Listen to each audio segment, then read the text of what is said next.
માણસો વિશ્વમાં શાંતિની શોધમાં ભટકતા હોય છે.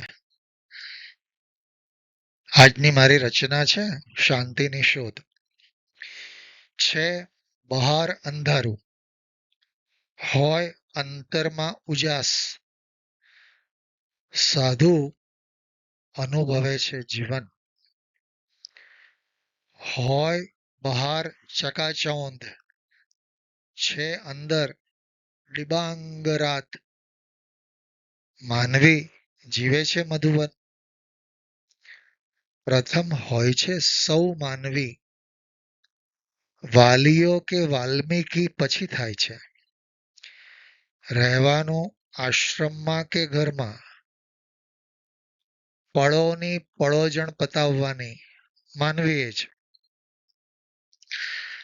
મનની આ અસમંજસ મટવાની, જીવનની વાતો સમજવાની. મનની આ અસમંજસ મટવાની, જીવનની સાચી વાતો સમજવાની. સુખ દુઃખની વેળામાં હસવાની, પ્રભુ ભક્તિમાં કાયમ રમવાની. જિંદગીને એમ જ સમજવાની. ચાલે છે યુદ્ધ,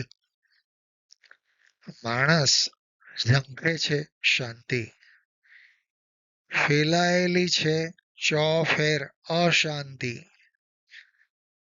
બંદૂકના જોરે શાંતિ, તેથી જ છે અશાંતિ. બંદૂકના જોરે શાંતિ, તેથી જ છે અશાંતિ. નથી રામાયણ કે નથી મહાભારત, નથી રામાયણ કે નથી મહાભારત. યુદ્ધ જ્યાં હોય સમજો સંહાર અવિરત. માનવનું થાય ન કલ્યાણ કદી, વિનાશનું મળે છે પરિણામ અતિ. વિનાશનું મળે છે પરિણામ અતિ. શાંતિ પર્વ આવશે જ્યારે પૃથ્વી માનવ વિહોણી થશે ત્યારે. શાંતિ પર્વ આવશે જ્યારે પૃથ્વી માનવ વિહોણી થશે ત્યારે. મિત્રો, આજની અમારી રચના જો તમને ગમી હોય તો જરૂરથી લાઈક કરશો અને સબસ્ક્રાઈબ કરશો.